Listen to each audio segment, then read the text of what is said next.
411 Calisthenic Lifestyle Podcast, where we bring you tips and tricks to improving your calisthenic practice to get you faster results you deserve.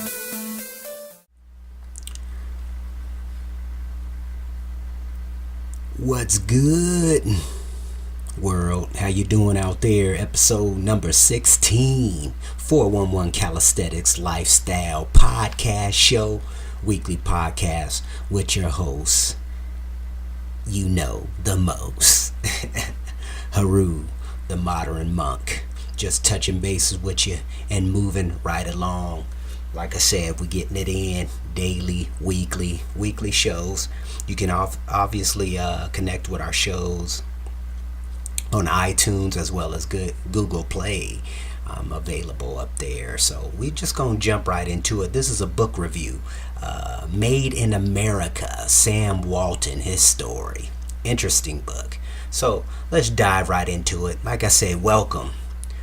I am that I am. Some call me Haru, your modern monk, your cannabis fitness strategist, back at it again, live for you, with you, embracing, giving some education or enlightenment to think about some things and think about, what is available, what is the potential, the unlimited potential you have within you, per se. Let's dive right into the episode number 16. Made in America, my story, Sam Walton. This is a book review. And I'm going to start ranking the books as I see fit, far as because I read books weekly. I'm a weekly book reader, and my goal has been a book a week, and that's what I've been doing recently in the last 4 months or so. Even though it's a little more than that, but at the same time, it's kind of interesting and fun, because one of the things it does for you, it actually enlightens your vocabulary, as well as enlighten aspects of your writing capabilities. I know it has been for me, where I'm pulling from many stories, many events that has happened over the years with many of our iconic particular celebrities, if that not celebrities, but iconic viewpoints within our particular society and culture. Overall cultures, keep it real with you. So let's dive right into it. First, he gets up every day bound and determined to improve something. Second, he is less afraid of being wrong than anyone I've ever known. David Glass, referring to Sam Walton. Now, who should read this book? Now, this book is very, very interesting. Now, one of the things that's kind of interesting, that this book is read by Amazon.com employees. That's or the management, let me say it like that. That's one of the things Jeff Bezos recommend that they must do, is read this book, Sam Walton, Made in America. And it makes a lot of sense, because when you look at the blueprint of Amazon.com, this is basically where it's coming from, the Sam Walton, Made in America. One of the interesting things is, those of you who've been knowing me for a few hundred years know I come from a background of retail. I started in the retail industry as a youngster in high school. And it's kind of interesting reading this story once again, because I had read it years ago. And then rereading it and really getting an aha moment from, where the retail industry has come from.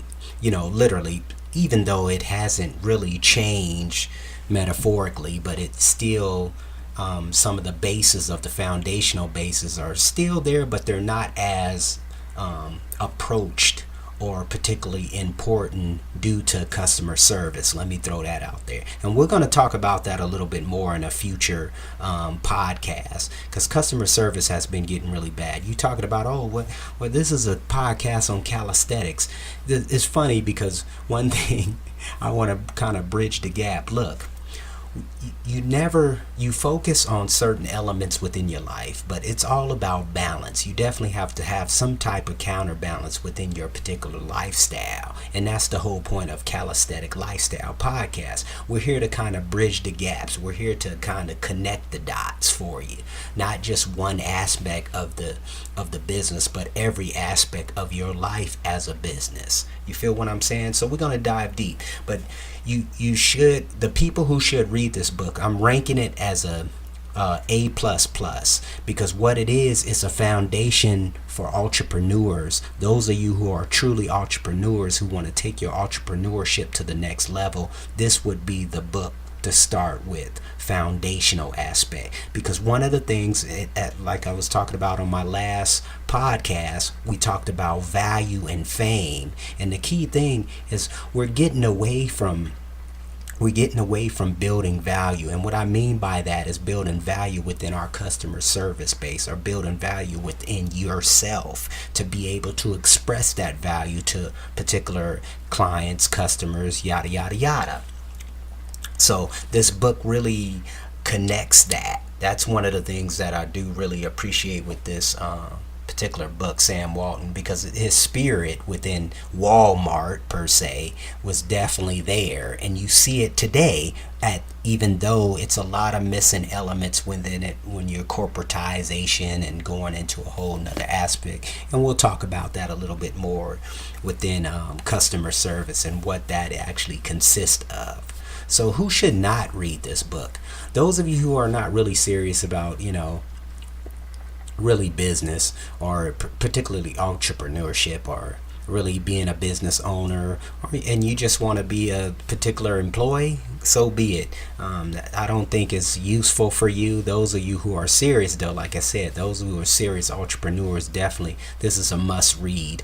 But those of you who are not serious about your enlightenment, I would say your enlightenment, your moving forward, taking advantage of the opportunities that do exist in front of you within this culture in general. Because one thing we got to realize, everything is moving forward, regardless how we look at it, how we don't. It's kind of interesting too, because we have a society too where we don't like change. A lot of us want to stick to the old ways and do the old ways, the old fashioned ways, but the old fashioned ways have changed and have altered. You just have to adjust to what's going on with the new patterns, yada yada yada. I'm not saying you got to agree with them, but you definitely got to be on board, if that makes sense. So let's dive right into it. The title of the book is Made in America, My Story, Sam Walton.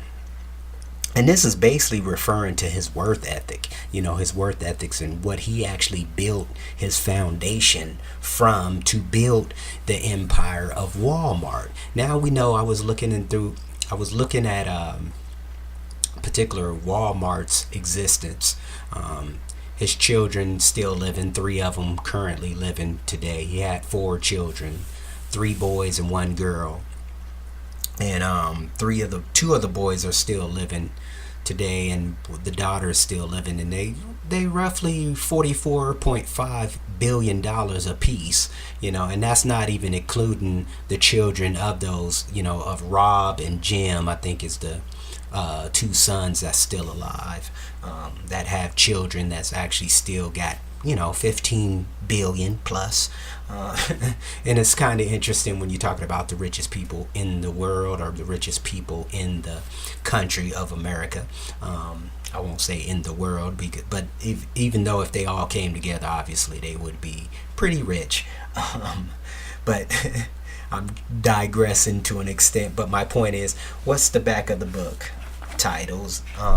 It's basically what folks say about Sam Walton. Every person who dreams of building a great business must read this book. Sam Walton sets the standard for listening to his customers and listening to the people who do the work. And that was Ross Perot. And it's many other different quotes from Billy Graham, Stanley Marcus, even Jack Welch was on here referring to him. Bob Hope even said something. So let's dive into it.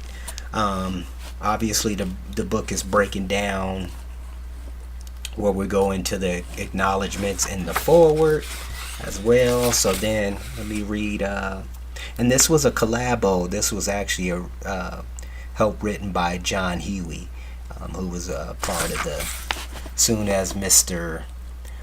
Sam Walton died recently, 1992, about a month later they end up publishing this book. So that was kind of interesting too.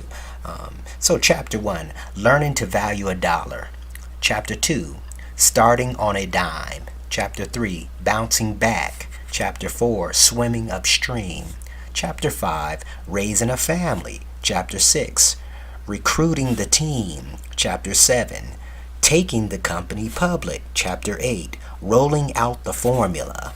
Chapter 9, building the partnership. Chapter 10, stepping back.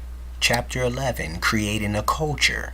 Chapter 12, making the customer number one. Chapter 13, meeting the competition. Chapter 14, expanding the circles. Chapter 15, thinking small. Chapter 16, giving something back. Chapter 17, running a successful company, 10 rules that worked for me. Chapter 18, wanting to leave a legacy, a postscript and index. Now, let's dig deeper in the chapters. Like I said, this book is very powerful. It's obviously read by Amazon.com management. And one of the things about it, this is the blueprint to Amazon.com. Now, we know Amazon.com is a major company. We know Amazon.com is the Walmart online, if that makes sense.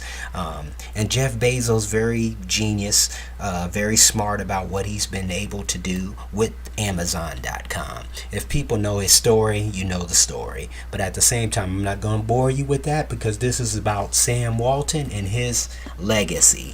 So let's dig deep. And we're going to basically talk about, like in my book reviews, I'm basically talking about some of the things that stood out to me personally, what I kind of attract. But those of you who are serious about your entrepreneurship career, this is a must read. This is a must apply book of information that you can use. And that is another thing with reading books. It's fun to the mental. You know what I'm saying? It's kind of interesting too, because people are always talking about, well, why read the books? Why read it? Why reading is not important? I'm going to throw that out there. But I think reading is part of the ability to comprehend, the ability to pull, the ability of ideas, the ability to be successful by connecting the dots within reading and building a fundamental or a foundation for yourself, period, regardless. Like they say, CEOs read all the time. They read more than more than 60 books a year, you know what I'm saying, or plus. Now, obviously you have to apply that information. You feel what I'm saying? But at the same time, this is one of the things I love about books, because one of the things about books, it gets you to focus. Now, we caught up in all this other focus upon this. We don't focus on nothing. We don't do no deep work. And that's the cool thing about a book. It allows you to do the deep work if you're focusing on the book to do the deep work. Whew, that's a debate. But you feel me? Let's dig deep. So we're going to go up in here. Okay, so I'm going to start at the acknowledgments. And this what stood out to me. And I got some highlights I want to come into, and we're going to be breaking down Henry Communication Cunningham of Kmart, who really designed and built the first discount store as we know it today, and who, in my opinion, should be remembered as one of the leading retailers of all times. Now, Henry Cunningham is Kmart. You know, see, and that was the beautiful thing about this book too, because it connected a lot of the history of where, you know, certain innovations was going on during this period of time of the retail industry. When you're talking like Piggly Wiggly and all these, what was the other? It's many of them out there that we don't really think about anymore that was actually existing back then. Not the Walgreens, but Woolworth and all these different other stores that was J.C. Penney's that was really huge, Sears and Roebuck and all these different companies that was going on back then that really didn't have a certain blueprint, but then had a blueprint, if that makes sense, was innovating some things. And all Sam did was took those innovations and took them to the next level. So let's go deeper into it. Okay, the forward even had something I had connected with, highlighted. If I had a single out one element in my life that has made a difference for me, it would be passion to compete. That's a good point. He was always talking about being a competitor, and that's what we talk about in calisthenics too. The only person you competing with is yourself. You feel what I'm saying? That's who you should be competing with in bettermenting. Bettermenting. That's my new word. Bettermenting yourself, or always looking for advancements for you personally to take your game to the next level, if that makes sense. October 1985, when Forbes magazine named me the so-called richest man in America. Learning to value a dollar. That's chapter 1. So we just going through chapter 1 that stood out to me. On the highlights, the best way to reduce paying estate taxes is to give your assets away before they appreciate. It turned out to be a great philosophy and great strategy. Now think about this. It's interesting because during the earlier years, Sam Walton wasn't selling none of the shares, the Walmart shares, when they went public in the 70s. He kept everything, and that's why they're so huge today. And that's one of the principles that I think is really kind of thrown out of the water too. Don't take me wrong, Warren Buffett is one of those key elements, and you can see kind of his principles and where he relies on that. That's another subject matter, and we'll be talking about that a little later on Buffology and a few other different publications Mr. Buffett is actually referencing. So one of the real reasons I'm writing this book is so my grandchildren and great-grandchildren will read it years from now and know this. If you start any of the foolishness, I'll come back and haunt you. So don't even think about it. So it's kind of interesting how he's so they can read it for years from now and know this. And see, and that's the key thing of building the legacy, learning the value of a dollar, as that brother would say. Okay, chapter 2. Starting on a dime. Particularly bothers me because I learned long time ago that exercising your ego in public is definitely not the way to build an effective organization. Now think about this. It's kind of interesting, even though it came down now where Jeff Bezos is going through the little marriage issue and this and that, but he don't really he plays a part, whereas he just play his part, kind of like Steve Jobs. Even though they got rid of Steve Jobs once upon a time in Apple, but then at the same time he reinvented himself like any other great understanding genius mentality would be able to do. Reinvent yourself. That's the key thing of everyday opportunity, right? In fact, he was a little bit scatterbrained at times. He'd have so many things going, he almost forget one. But boy, when he focused on something, that was it. See, and this is what is going on today. We're so scatterbrained, period, now, since we got all these tools and so-called tools that keep us scatterbrained, where we're not able to focus in on these things. And that's what was the genius element with Mr. Walton, what he was able to do, even though computers and everything was around, but it wasn't as big as it is today, the apps and all this other funny stuff. Self-service hadn't been thought of yet. Okay, I didn't just learn from reading every retail publication. See, the dude, Sam Walton was into his craft, mastering his craft. That's the key element. Get an understanding to master your craft. Stay in the things. I'm very passionate about calisthenics. I'm very passionate about fitness, health, and writing. Those of you who know, I got a few published books. You know what I'm saying? But one of the things about writing is becoming better, whatever craft you have, whatever strength you have. Make it better. Be better. Inform yourself. You know what I'm saying? In some cases, it takes some time. That's another thing. It takes some time. So a lot of us are not patient because I'm not making the money. I'm not able to get this. I'm not able to. No, when you take the time to do what you need to do, focus in on what need to be focused on. Consistent discipline and consistency is the main key thing on that one thing, and you'll get it rocking. I'm telling you, things will start opening up the doors as you ship your ships out there. Ships are gonna come back in, you feel me? Your insurance. Chapter 3, bouncing back. Let's see what we done. Name stood out. Willard Walker. He had hired a young man named Willard Walker. Jack Stevenson's was another name that stood out. David Glass, once again, quoting, "First, he gets up every day, bound and determined to improve something. Second, he is less afraid of being wrong than anyone I've ever known." And that was referring to Sam Walton's work ethic. You know what I'm saying? Second to none. He was always competitive, even in his earlier years when he was talking about when he was coming up in the military and certain things like that. That was kind of interesting. Chapter 4, swimming upstream. Okay. We pay 50 cents for it. Mark it up 30%, and that's it. No matter what you pay for it. If we get a great deal, pass it on to your customer. And of course, that's what we did.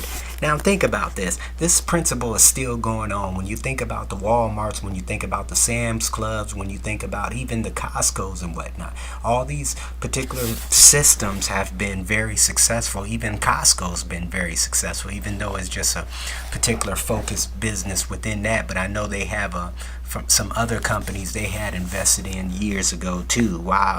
Where this particular model, this discount model, has been genius within the particular system as we know today. The biggest challenge has been buying health and beauty aids at low cost and staying stocked up on them, because those items were really at the heart of almost every early discount strategy store back then. I'm making up stuff. But ESP stands for Air Someplace. These were some of the systems he was incorporating during them early years of Walmart. Not necessarily Walmart, but he was something dime stores. He was doing the Benjamin Franklin stores back then, what he bought into the franchise back then, and just utilized that model to take it to the next level. Chapter 5, raising family. Okay, we just taught them the value of work. This is one of the things, that's why you see the success of Alice, Jim, and Robert. Robert, I think it's Robert, if I'm called, Rob or Robert, the sons of Walmart, the son and daughters of Walmart, the children of Sam Walton, where they're keeping the money. They're definitely understanding how to utilize the money, take it to the next level, and the value and what they was able to do during them early years to establish a mindset within them, a humble mindset. Okay, chapter 6, recruiting the team. This is a big point here when you're talking about any entrepreneur accessing, adding people to your team or adding people to your business to actually who do have more passion than you may have or be able to utilize opportunity that exists. Okay, it all boils down to not taking care of the customers, not minding their stores, not having folks in their stores with good attitudes. And that was because they never really even tried to take care of their own people. If you want the people in the stores to take care of the customers, you have to make sure you're taking care of the people in the stores. That's the most important single ingredient of Walmart's success. Now, we're talking earlier years. Today's stores now, the Walmart stores, are really not that focused anymore. If you really put it in perspective, you don't see that attitude there anymore these days. But back then it was particularly, you could tell that was the attitude back then. So let's jump on to moving forward. That's key. That's a key. The more you turn your inventory, the less capital is required. Adele Warman, a very astute retailer from Fred Meyer's company out in Portland, and now a good friend. Now, those of you who remember back in the day, I used to work for Fred Meyer. That was one of the companies that I was hired on after my high school career. I ended up going to Fred Meyer's and gave them like 10 years. Prior to that, I was working with 7-Eleven, Super Value, or the grocery stores known as Super Value. They was grocery outlets at the time, but they was pretty big. But a lot of the services kind of came during a period of time where certain customer service, bagging, the whole customer service, allowing your customer to know, give opportunity. Even before Starbucks, it was Seattle's Best. That was kind of interesting, seeing the growth during those period of times coming up in that retail market. Chapter 7, taking the company public. Now, remind you, this is in the 70s when he took Walmart public. October 1st, 1970, Walmart became a public company, traded over the counter. They offered 300,000 shares at a price of $15, but it sold it for $16.50. Wow. And it's amazing. Then he breaks down the shares, how much it splits during the many years, and obviously the date is split on the NASDAQ. And obviously when you're talking about the 87 and stuff, they still was making crazy money during this period of time. What's really worried me over the years is not our stock price, but that we might someday fail to take care of our customers. And that our managers may fail to motivate and take care of our associates. Now think about that. This is going on today. After all these years, he's been gone since '92. Sam Walton, and interesting enough, the company is the biggest company in the world. Walmart is the biggest retail company in the world, obviously. But when you're looking at the fundamentals of customer service, of customer associates, it's not there. The substance is not there anymore. But one of the things I do give Walmart is that they definitely beat everybody on prices. And now they're able to get better quality of equipment, a better quality of product as well. But if we demonstrate in our sales, but if we demonstrate in our sales and our earnings every day, every week, every quarter, that we're doing our job in a sound way, we will get the growth we are entitled to, and the market will respect us in a way that we deserve. See, and that was his motto once upon a time. But we're in it for the long run. See, and that was the key thing. That's what we got to understand about being a business owner. It's got to be in for the long run, the long term, not the short term. You know what I'm saying? That's why foundation or basics are the foundation to your business as an entrepreneur. You should have system orientated, or BI triangle, as Mr. Robert Kiyosaki would talk about. You know what I'm saying? These are certain elements that we must have, regardless of, okay, I want to just build a business and sell it and move on. See, and this is the type of mentality that a lot of these tech companies are doing. That's why a lot of them are no longer around, if that makes sense. Each his own. That could be debatable as well. So we're going to move forward. Chapter 8, rolling out the formula. And remind you, those of you who just joined me in with me, we're just going through the highlights of what this book is actually stood out to me about. This is a must read though. If you're an entrepreneur, if you're a business owner, have that mindset. Chapter 9, building the partnership. In the beginning, I was so schnazzed. I really didn't pay my employees very well, and he didn't really pay them very well. He didn't pay them. You see that today. Minimum wage is a minimum wage, if that. As soon as we got home, we started calling our store workers associates instead of employees. This was genius too. Instead of calling them employees, call them associates to work with you. This is some of the things that I think Amazon, like I said, Amazon is definitely, this is the blueprint to Amazon. When you look at the elements of it, This is literally Amazon right here. You've got to give folks responsibility. You got to trust them. And then you've got to check on them. Skilled with your hiring practices. Chapter 10, stepping back. He kind of took a stand back for a minute as the CEO and whatnot, and was like, okay, let me let somebody else run the show. Chapter 11, creating a culture. This is another thing that's been genius, where they have these Saturday weekly meetings where everybody's aware of certain things or certain competitions that's going on during this period of time. Very interesting.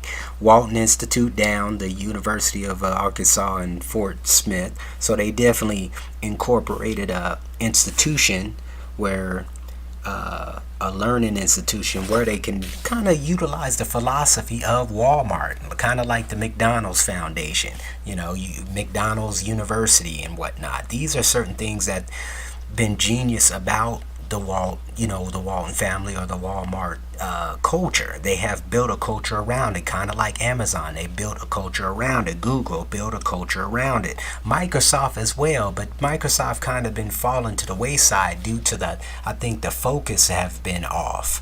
They're trying to do too many things instead of being focused into that one customer driven orientated service they had developed earlier in the years of Microsoft. That's my own opinion. Chapter 12, making the customer number one. So we'll go through this. Boom. Anybody who knows business know that your customer is number one. They're the ones paying your bottom line. And if you're not able to give them the value that they're looking for, or they're going to look for it somewhere else. Key thing. Chapter 13, meeting the competition. Now, I want to just put this out there. It's kind of interesting because Mr. Grant Cardone hit it on the knot. He was like, well, if you dominate in your industry, you don't have to worry about competition, because competition ain't doing nothing if you dominate in the game. You feel me? See, and that's what Amazon has been able to do. They've been dominating the game, kind of like Walmart. They've been dominating the game, and they're trying to play catch up now to Amazon.com. But what's crazy about it, Amazon.com was already ahead of the mix, if that makes sense. Chapter 14, expanding the circles. Expanding you, in other words. Chapter 15, thinking small. Sometimes you got to start small. You got to start with the little steps to be able to get the bigger steps. You feel me? So key thing, communication, communicate. Okay, to bother folks, but if you're go along with me on this, it would, and I'm sure, help you become a better leader. I'm making up words. It would help your personality develop. You would become more outgoing in the time you might become a manager of that store. You might become a department manager. You might become a district manager, whatever you choose to be in the company. So he gave you opportunities. Keep your ear to the ground. Push responsibility and authority down. These were certain principles that he used, he used during his time. He was actually building the motto of Walmart stores. Forces ideas to bubble up, VIP or VPI, volume producing items. So he was making little challenges where people can actually participate in, where we can value that particular customer or that particular employee per se. Stay lean, fight Brazilians. I might be killing that word, but it's all good. It's understanding. Chapter 16, giving something back. Till this day they still give, promoting. They wasn't really big on just giving back to the community or giving back to certain aspects of the community, but now they're super big on that, even though they need to be doing that with their employees or associates. Chapter 17, running a successful company that rules that worked for me. So here's some of the principles. Work hard, building a team, teamwork, and believe in always having goals. I always prided myself on breaking everybody else's rules. Sam rules for building a business. Rule number 1, commitment to your business. Now think about this, and this is hindsight. For those of you who know Amazon.com and what they're really about, and it's kind of interesting too, because we will talk more about Amazon.com, how they've been actually positioning themselves as the number one business in the world. In other words, rule number 2, share your profits with all your associates and treat them as partners. Rule number 3, motivate your partners. Rule number 4, communicate everything you possibly can to your partners. Rule number 5, appreciate everything your associates do in the business. Rule number 6, celebrate your success. Rule number 7, listen to everyone in your company. Rule number 8, exceed your customers' expectations. Rule number 9, control your expenses better than your competition. Rule number 10, swim upstream. Ignore the conventional wisdom.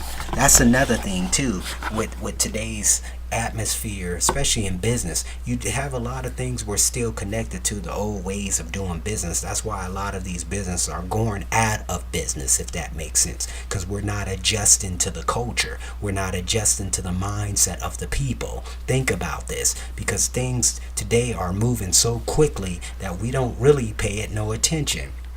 Chapter 18, wanting to leave a legacy. Let's see if I got anything. To succeed in this world, you have to change all the time. Just what I was just talking about, the change. Okay, it will be done again over and over, providing that someone wants it badly enough to do what it takes to get there. It's all a matter of attitude and capacity to constantly study and question the management of business. So in the postscript. Okay, and that concludes my highlights in this particular beautiful book of expression of where Sam Walton has been able to be made in America. You talking about a typical free enterprise system, the American dream. That was basically what pretty much Sam Walton was able to conquer. You know what I'm saying? During his period of time. And he lived, he was in his 80s when he died. No, 70s when he died. But my point is, he still was able to succeed and see his business on the top. I mean, for many years. He was the richest man in the world for a long time, until Mr. Gates came in and took it all over. But at the same time, it's just an understanding.